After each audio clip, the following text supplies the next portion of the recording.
Usually when you make it to the NFL, that's your purpose. God makes you an NFL player. That's not really the deal with Sam Acho, though. Let's put it this way. He used to be working in Target. Now he's selling his book in Target and is about to be a star on ESPN. Acho's journey, fantastic. I was driven, but also loved Jesus, and a lot of my teammates weren't necessarily ready for that. In many people's eyes, I had done it. Yeah, for me, my relationship with God has grown because I've realized that He loves me regardless. It's okay to be real. It's okay to be seen. You're not going to be shunned, but you're going to be loved. Let's be real with one another. But let's be real with God as well.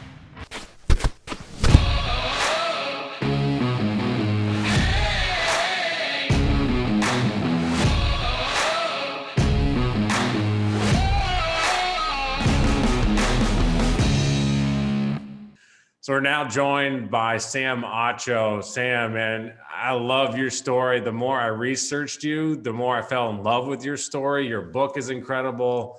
And so I kind of just want to paint this arc for everybody that's listening to a Relatable Journey or watching a Relatable Journey today. First of all, your book is called Let the World See You, How to Be Real in a World Full of Fakes. Strong title. Love the title. You, multi-million-dollar NFL player, large guy, got everything going for you. No one's going to tell you otherwise. Living the American dream for all intents and purposes on the outside. But now let's step back, go to your 8-year-old self. You're in a bathroom stall crying. And I know that's probably jarring for a lot of people right now, but tell people that story and let's kind of build that arc of your journey. To start, I think it makes sense just for people to kind of take a step inside or look inside. Even just the introduction, right? Multi-millionaire, NFL, superstar, no insecurities. Many of these things aren't true, right? So Exactly. many NFL players don't even make $1 million, right? Many of them are on contract. The average career span's like three years. I guess just to dispel the thought that like every player is just a multi-millionaire. Like some guys are making, they're on practice squad salary, like they might make, maybe $80,000 in a year for a whole NFL season. Some guys, like if you're really on the team and really playing every game, you may make like maybe you're like when I started, it was like 300,000. You know what I mean? So it's like you think that, oh, it's NFL, and you're all making 20 and 30 and $40 million. And it's like, no, like practice squad, I made 60,000 this year. Or man, my rookie contract every single year, it was like 300 or so thousand, which is still really good money, top 1%. Rough.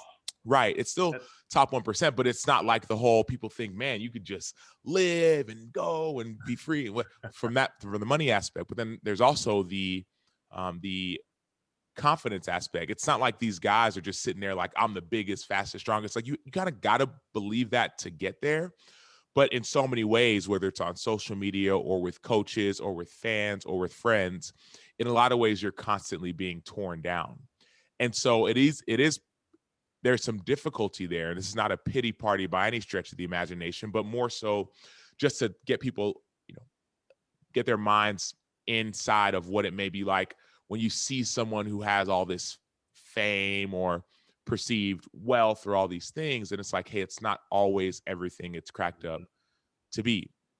So going back to my story. The internal struggles are so serious as well, because what we talk about on a Relatable Journey a lot is that you guys, athletes, are put up on a pedestal, and it's not necessarily the life that you live or feel even.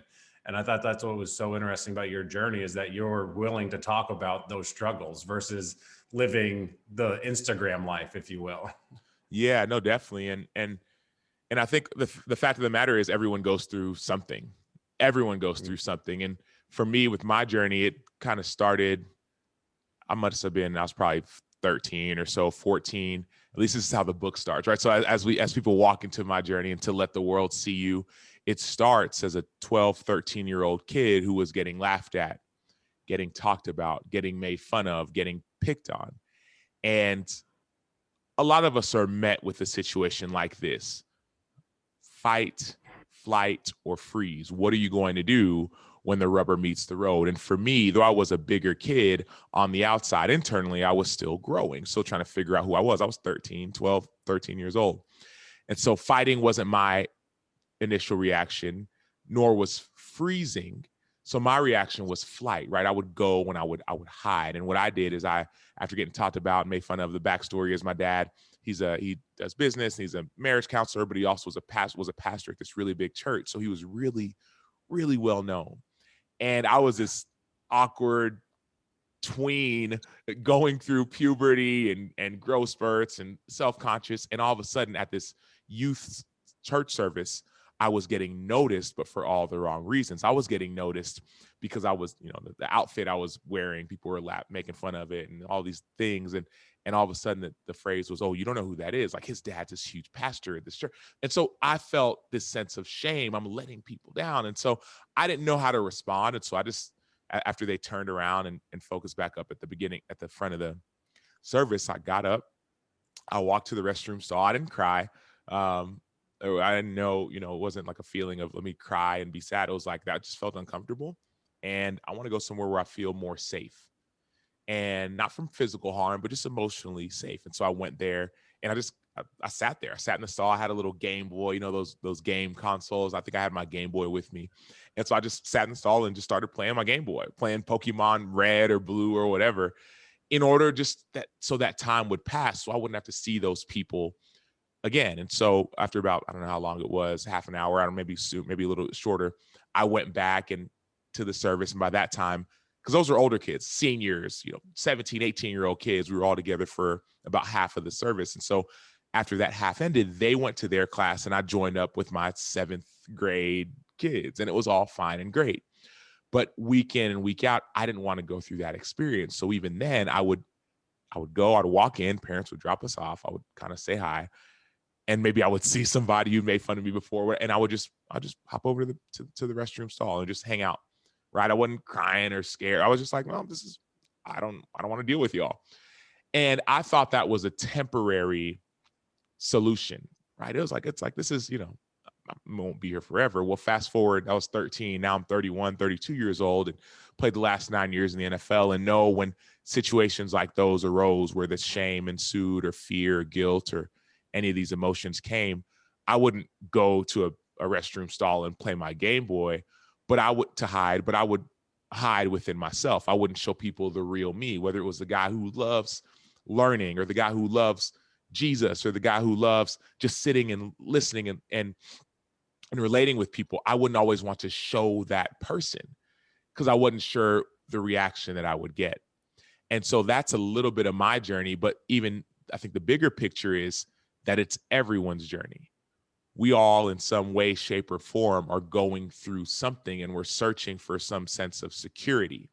And I believe that the only way we can really get that security is realizing that all the things that we talked about at the top of the podcast, whether it's the multi-million-dollar contracts, or you're doing this dream job, or you are got it all together, you're married with kids and your kids are like, all that needs to either be taken away, or you have to realize that that's not first, it's secondary, maybe even tertiary, and realize that I have all that I need in Jesus.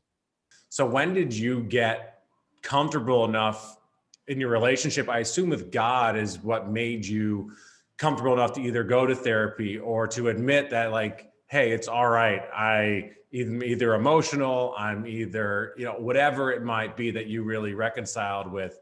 How did that kind of come about? What's that story? Thankfully, I had some really good friends. And that's one thing I think people don't value enough is having good friends. So I had a really good friend. Say it again. Fellowship, especially in the locker room, I think is so strong. Right. Well, and this friend wasn't even a teammate. This guy was just a friend of mine who I'd gotten to know when I was living in Arizona playing with the Cardinals. We met at a Lecrae concert.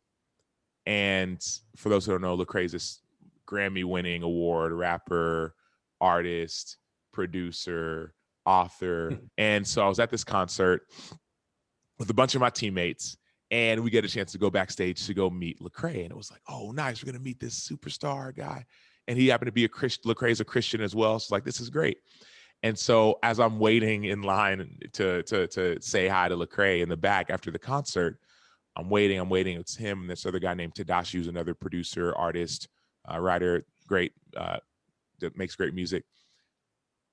I'm like third in line, like getting ready to get there. Right, everyone else had gone. I was like 2 people in front of me, and all of a sudden, I'm the next guy to go say hi to Lecrae and to Tadashi, and Tadashi and Lecrae, they stop and they see this guy in the back, and they're like, "Is that Lucas?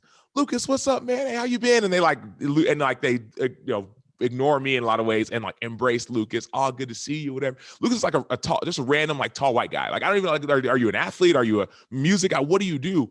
And they're like, oh man. And I'm like kind of saying, hi, I'm Sam. I live in Arizona. And they're like, bro, if you live in Arizona, you have to connect with Lucas. And I'm like, what does he do? When they couldn't even describe, like, it was like, it's like, is he Batman? Like, what is going on? And so we exchanged numbers, but I wasn't there for Lucas. I was there to meet these famous superstar guys. So I said hi to the guys, and Lucas, I think, gave me his card or something. I was busy, so I didn't reach back out or didn't follow up. And all of a sudden, I'm at this church service. Our season had just ended. I'm at church, and I turn around, and I'm like, this guy behind me looks familiar. It was my first week at this church. And I'm like, this guy looks familiar. And I'm like, oh, that's Luke. This is Lucas. And so like it happened to be his first week, my first week. We kind of talked, chopped it up for a second, and we developed this friendship. Not a football guy, not a, he does business and all these things. So we developed a friendship in 2011, 2012. And that friendship continued and sustained through 2013, 14, 15, 16, 2017, all the way till 2018, when that friendship would be what I needed at the time where I was probably at a lot of ways, a low point in life. Just a place where, like at that point, I had gotten the contract that people talk about, like this big old contract, and I had gotten the starting spot, and I had gotten the fame, and people recognized me and all those things. But still, for whatever reason, the thing I was searching for, I still hadn't gotten that. And so I remember sitting down with Lucas, not a football player, not an athlete, just a friend, a real friend, and sharing with him how I felt empty. I felt like I wasn't being who God had called me to be. I wasn't living out my potential, not on the football field, but just as a child of God, as a friend, as a father, as all these things, as a husband. And I was just sharing with him some of my pain and some of my doubt and my struggle. I'd never done that before. I'd always shown him the side of me that started off this podcast. Oh yeah, you are this great superhuman guy, which is not true for anyone. And I shared some of my struggles, and he, instead of turning me away or laughing at me like those kids did all those years ago, he looked at me and he said, Sam, it's really nice to see you. He said, it's nice to see that you're human. Everybody goes through something. You're not alone. And so that was the beginning of the journey of understanding and learning that it's okay to be real. It's okay to be seen. You're not going to be shunned, but you're going to be loved. So when you're coming up in the NFL and you quote unquote make it, is there a moment, and everything happens so fast in professional sports, you have such a little time to like sit back and kind of enjoy it, it seems like. Was there a moment when you're like, wait, why am I not happy? Like I've done it, like I've made it, but I know you're always trying to become the next best guy because there's always a guy nipping at your heels to take your job.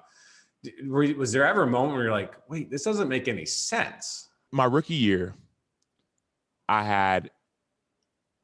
rookie year was hard in a lot of ways. I was this Christian guy who was in love with Jesus, but also super kind of like emotional in some ways. Like I felt things when people would say things or do things. I felt like that it hurt.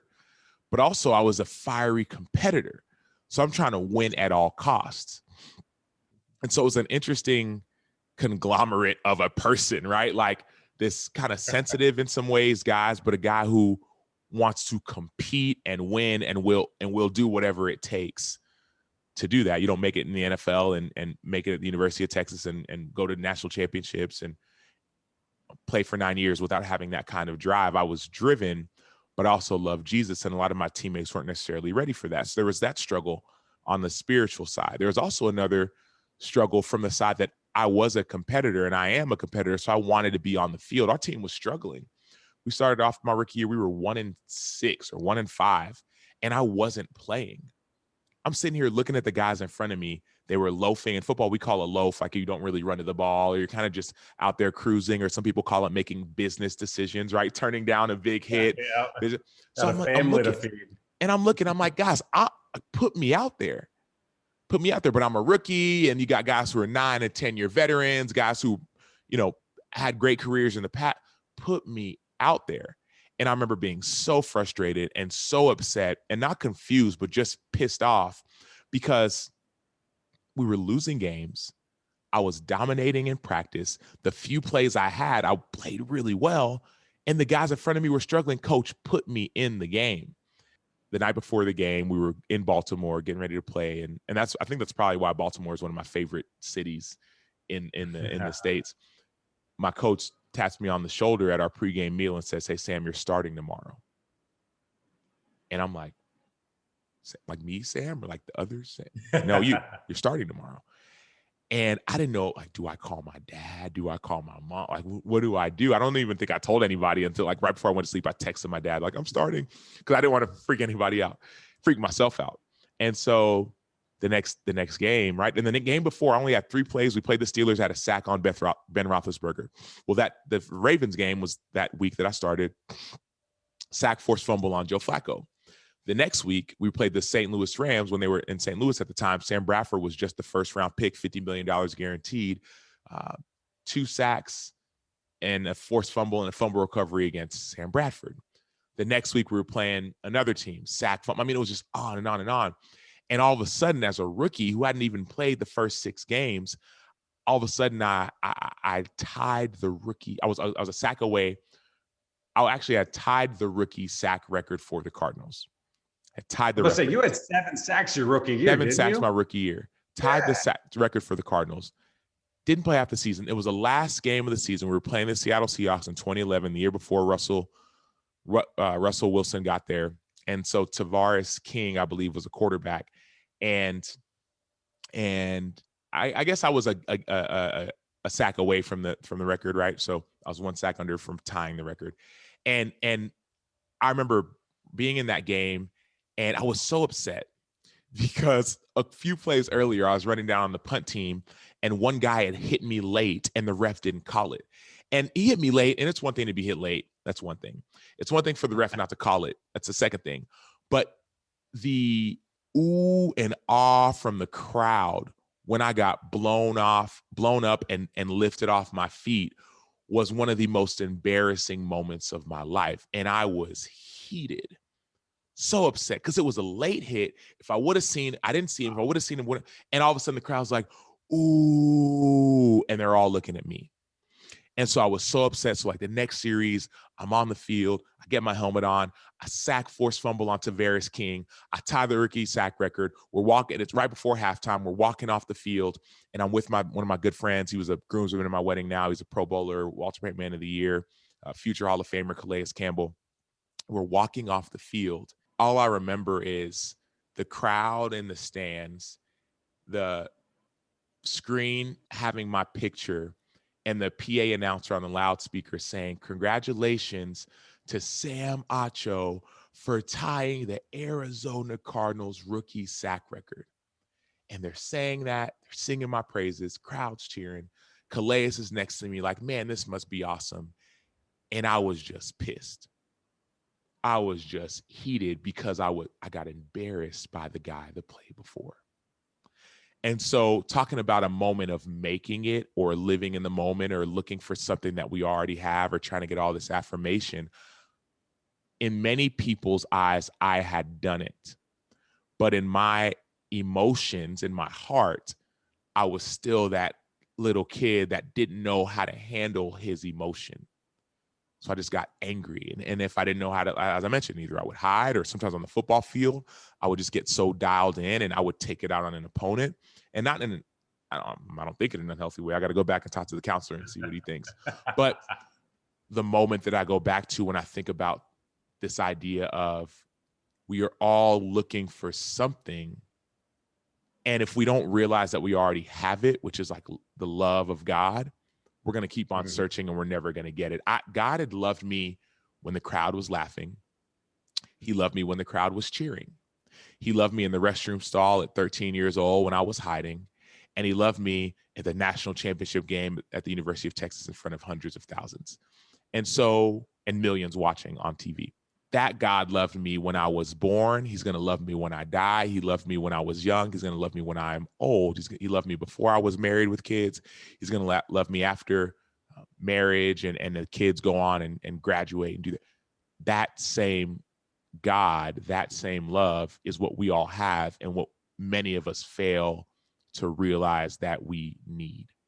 And so you paint an unbelievable picture with that. So when you get comfortable, how did you start to, use God, not necessarily preach in the locker room, but did you start Bible studies with teammates between, your team rooms? What did that look like? I always wanted just to be an example for guys. Many guys who I spent time with in the NFL, their experience of church was very different than not only mine, but also a lot of the world's. There's just so much out there that's not true, put it that way. And so many people hear the word Christian and they think, oh, well, a square. Oh, well, he's going to be, too nice or not going to compete or could never make some of these things. Some people hear, Christian, they say, oh, I got to spray the holy water, or I can't cuss, or stay away from alcohol or pork. Like there's so many misconceptions. And so my goal was just to be an example, a living, walking, breathing example to my teammates in the ups and the downs, in the highs and the lows. And so, yes, we would do Bible studies, but more than anything, I think my life was a Bible study. Yes, we would go to chapel and go to church together, but the Bible says that we are the church. Followers of Jesus are the church. So we are to be that example. It's not a building, it's a people. And so that's what I tried to do and to be with my teammates, to be vulnerable, to be honest, to be transparent, to be real. I remember doing a Bible study with the guys called Real Life, right? A training camp Bible study talking about what a real man looks like, real life Bible study. That's what I did. And so, but you can't do something like that if you're not going to live it out. And so I think whether you're talking about the book, right? Let the world see you, how to be real in a world full of fakes. I think that's where that idea came from, being real, being seen, being known, being loved for who you are. You got a guest? I got a guest. Yeah, it's my 4-year-old daughter. They were in school, but then someone at the school wasn't feeling well, so they're kind of closed down for the week. So I got a guest. How's your relationship with God evolved, and what's that journey look like from, you pick the moment, but whether it's your rookie season, getting all that adulation / internally, you're struggling mightily to today where you're not even playing anymore, but you're now a famous, amazing book writer. You're an author. So how's your journey with God kind of evolved over time? I wouldn't say famous and amazing author. I wrote one book, and I think it's a really, really good book. So if anyone hasn't read it, I highly recommend it. And Will, you've got a chance to check it out. Like it's an amazing book, but I don't know if I'm a famous and amazing author. So anyways, all these, these great adjectives, I appreciate it, man. You're a good guy. Yeah, for me, my relationship with God has grown because I've realized that he loves me regardless. He loves me whether I am or am not on a football team. He loves me whether I'm the starter or the backup, whether I'm the starter or a bench player, whether I'm leading guys. Whether the book sells or not, right? Yeah, whether the books, and that's a struggle, right? I want people to read the book and come on, buy the book. It's a great book. And God's reminding me, bro, like the book is changing people's lives. Anyone who's read that book, everyone who's read that book has been changed by it. Like I tell people, man, this book's going to change you. It's going to change the way you view life. It's going to change the way you view yourself. It's going to change the way possibly you view God and maybe even relationships. This book is going to change you. This book is for you. Let the world see you. That's why I titled it that way. It's not about me. It's not about, it's not a football book. It's not this book of, the football story. So many people who I know nothing about football have read the book and they're like, dude, I love it. And I didn't think I was going to like it because I thought you're a football player. And so anyways, my relationship has grown because I've realized that there's a song I learned it a couple weeks ago. It says, You are big, big, big, big, big, big. You are large, large, large, large, large, large. You are great, great, great, great, great. You are a great God. And they repeat that. Then they say, you are not just big, oh. You are not just large, oh. You are a great God. And so, like, I've learned that I serve a big, big, big, a large, large, large, and a great, great God, a God who got this book into Target, right? I did an internship in Target 10 years ago and in college 12 years ago. And because of staying in relationships, all of a sudden the guy read the book and it's like, I want this book in every single Target. This book was in every single Target in America, right? I had a God who's given me things that I couldn't even imagine. And yes, you could like, and I get it, right? Famous, amazing author, or we want to be these famous, amazing pastors or TV guys or famous, great, amazing moms. And God's like, yeah, they're great, but I just want you. Like, take off the famous, take off the amazing. I want you. Take off the great, take off the superstar. I want you. Take off the perfection, take off the smile. Like, I talk about it all the time, right? Like, we often wear these masks because we don't really want to be seen. We feel like if we'll be seen, we won't be accepted and loved. And God says, no, like, take the mask off, figuratively, of course, and let me see you. This book's about what it means to be seen, known, and loved by Jesus. What's the one thing you want the person that's watching or listening to a relatable journey right now? What do you want them to take away from Sam Acho's journey? What do you want them to learn from your journey? It's the human journey. I'm no different just because I got a football jersey and some autographed balls and played a game for a living. I'm no different than anyone when it comes to how God views me. He says, this is my son in whom I'm well pleased. It's my daughter who I love, who I'm proud of. I see you. I know you. So the takeaway would be that I don't want people to think that, well, this is just set aside for famous, great, amazing whatevers, because that's not me. It's not me. I'm just a child of God who serves a big, large, and great God. And he's not just big. He's not just large. He's great.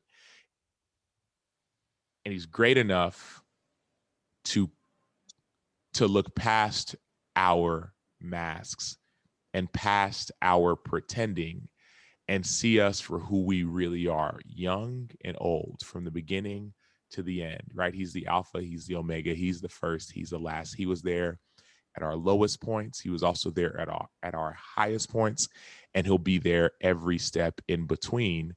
So let God see you. Spend time with him. Be honest. Be vulnerable with him. Cry out to God. Cry to God. Let him know that, man, this hurt me. God, why did this happen? Right? Or God, like, help. Or God, man, I'm really excited about. Like, let's be real with one another, but let's be real with God as well. Man, I love that, Sam. That's awesome, dude. And I appreciate you popping on a relatable journey with us, brother, and much continued success and just spreading that word. My favorite verse is Matthew 4:19. Follow me and I'll make you a fisher of men. And I can tell you that you're definitely doing that. And I love to see it, brother. Awesome. Thanks, Will. Thank you for joining us on a relatable journey today. Now we need your help. We want to get this in front of as many people as possible. In order to do that, we got to please the algorithms on all these platforms. This is how it works. You got to follow or subscribe on your platform and then leave a 5-star rating and write a review. I know it can be a lot, but please help us out with this. Because of you, this is a relatable journey.